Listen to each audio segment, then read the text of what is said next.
Judge, read your line. Mr. Hayes, why ask Mr. Krantz for $5,463? Well, I'll tell you. Here's the breakdown. So this is what this is the original notice. Michael Krantz charged myself and others to work with students at the Iowa State Fair. An Iowa Department of Labor investigator encouraged me to take legal action against Krantz on the grounds of breach of contract and detrimental reliance, because Krantz wrongfully terminated staff and did not pay salaries in a timely manner. I asked the court to cover losses due to delayed payment, breach of contract, and detrimental reliance on contracted hours. Thank you for your consideration. Now, you may be wondering, how do I get to $5,462.67? Well, break that down for you. Also, when I'm presenting this, I will not get to talk this much. The judge will the judge and the attorneys will cut me off.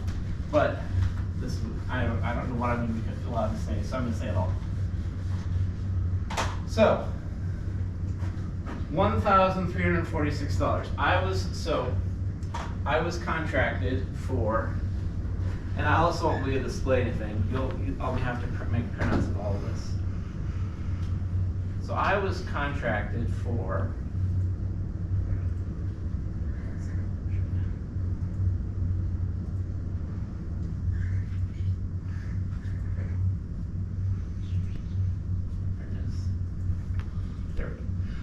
also, you can keep recording. I meant to pass out.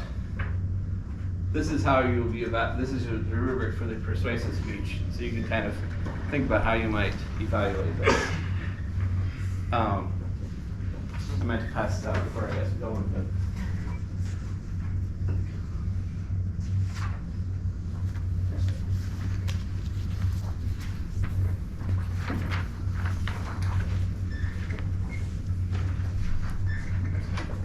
So you can kind of think about how you might, this is kind of a persuasive speech, how you might be evaluating. Because I'm going to ask for questions at the end.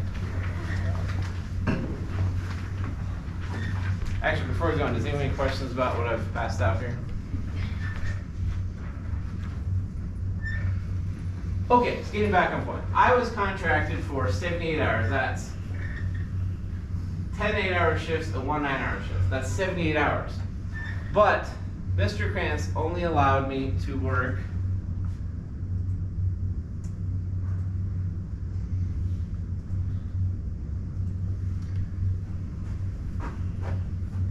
42.43 hours. So I missed out on about half of the contracted amount of time. I could have worked with a different vendor, I could have worked with all kinds of different things, but he didn't permit me to work. So I missed out on $1,346. That's the amount of what should have been paid minus what he should have paid me. I'm asking for $95 for court costs, $20 for the certified letter service, and, okay, so let's take a step back. Mr. Krantz has caused a lot of trouble for me.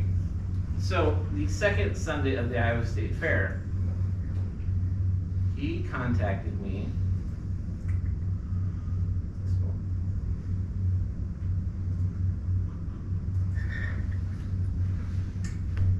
He called me.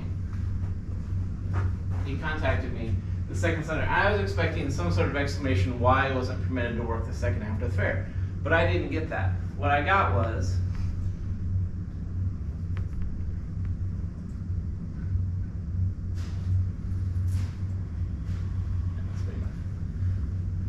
this is the police report I filed. I received 2 phone calls from number 515-202-05. So the first he called me, and I didn't answer because I was across the street helping my neighbor. Well, my neighbor was moving, so I was talking to them. Second time I called, I was like, "Oh, good," I answered. So I was in my home office working on course silver for the upcoming fall semester, so I accepted the call. And I said, "Hi, this is Eric." Caller identified themselves as Michael Krantz. I recognized the voice. I responded, he asked how I was doing. I said, "I'm good." I should have said, "I've been better." But I anticipated that Mike would call me and tell me what happened earlier in the week at 27 degrees, or the procedure for handling check distribution. Instead, he says,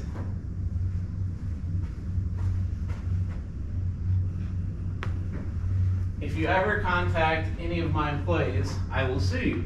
And I said, okay. And he said, bad things will happen to you if you contact any of my employees. And I said, okay. He said I could be banned for life from the Iowa State Fair, and then he disconnected the call. I have done nothing wrong. I perceived Mike's tone to be intentionally threatening. I felt threatened and harassed by this phone call. I was somewhat freaking out when I received a call from another unknown number an hour later, though it turned out to be a church asking if I would donate blood. I don't believe that Mike will contact me further, though I'm filing an incident report with WDMPD in the event that there is more unwanted communication. The communication I would set for Michael Krantz, a representative of 20th Street, is an explanation for what happened on Wednesday, August 14th around 8 p.m. while I was working at 27 Degrees, stand that Mike owns. All the procedure favorable. I will no longer accept phone calls from 515 until I have secure legal representation. So, was I threatened? Not particularly. What's he gonna do? But when he says bad things are gonna happen, does that mean somebody's sitting on my house with a lead pipe? Or does that mean he's gonna sue me? Now, what's he gonna sue me for? I do have a house, and I do have money, but I don't have resources in the amounts that he's would be interested in. So, when I say that, I'm wondering, what's he gonna say to the other vendors at the Iowa State Fair? Am I gonna be allowed to work at the Iowa State Fair again? And further that, with this year, I was working just fine, and then he threatens legal action against the place I'm working for us just conducting our normal business. Okay, this is where you go. Objection. Call for heresy. Hearsay. Oh, hearsay. Sorry. That's all right. So, I won't have to explain this to the judge, but it's hearsay to use news reports.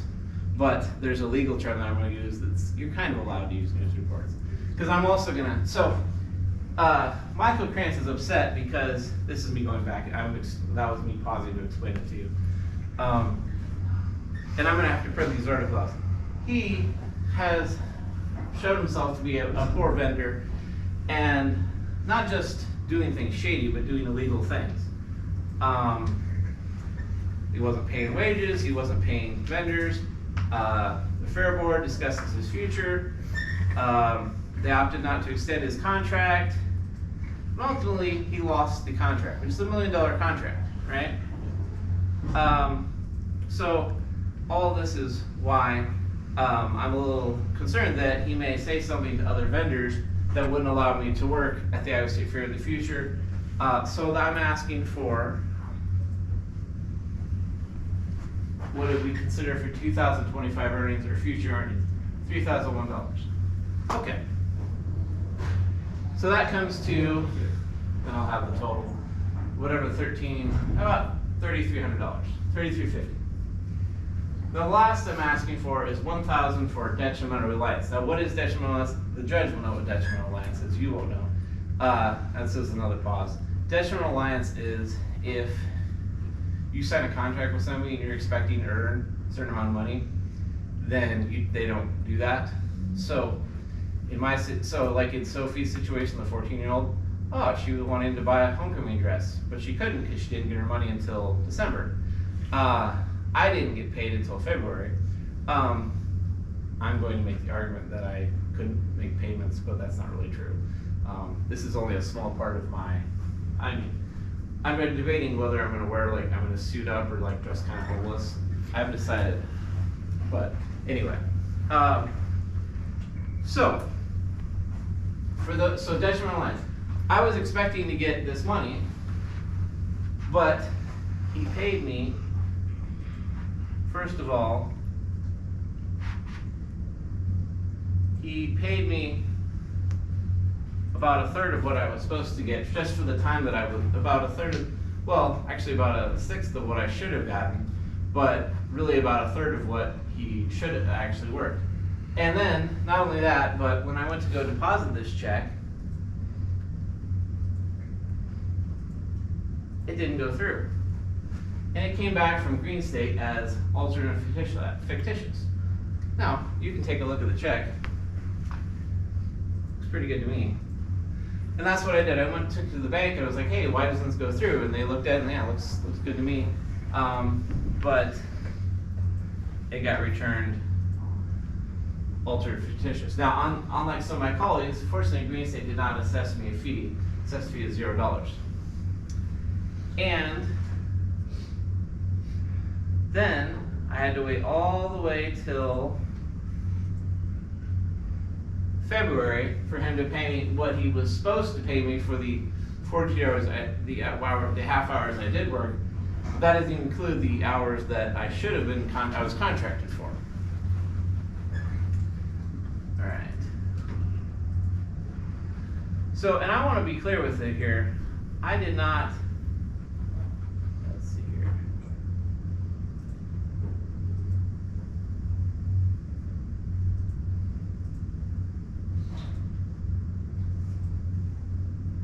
I did not apply. I was recruited. So here I'm asking for my neighbor Sophie. How old do you have to be for a food wrapper? They have to be 14. And by the way, are you coming back? This is the HR person saying, hey, are you coming back? And I say yes, if you'll have me. I submit an application via Homebase. I told Homebase that I'm available every ding dang glorious fair day of the ISD fair. And the Good Guys show, neighborhood cross street will be 14 by fair time. And I think Mom was encouraging her, she'd have to ride every day. Should I tell others to apply?